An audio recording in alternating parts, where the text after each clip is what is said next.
Good morning welcome to my new mini blog. आज more breakfast होता चा और बिस्कुट खाई सारापर मुझे मोर लंच प्रिपेयर करी। आज लंच रे हबार था डालमा, तो परिवा कटाकटी सरीगला। एत जोरे गरम हो लंच मझे आसिक बसवा पड़ुचे।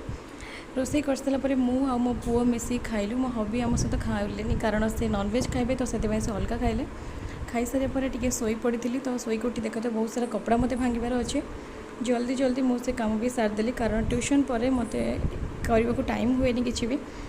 तो कपड़ा भंगा सारापर आफ्टर ट्यूशन आम मैंने चलो टी शॉपिंग मॉल कि शॉपिंग कर रज और सावित्री पाई। तो बहुत सारा बढ़िया बढ़िया शाढ़ी कलेक्शन भी आसाला। तो मुझे जो शाढ़ी आनी आपण मैंने अलरेडी देखिए सावित्री रे। तो ये शॉपिंग मॉल आसवा पर टाइम अलरेडी हो जाता ड्यूटी टाइम अबिंकर। तो डिनर दे देकी से खाई ड्यूटी पड़े। तो आम माँ पुआ आसिलु शोवाई। जदि मो वीडियो भल लगी लाइक एंड सब्सक्राइब।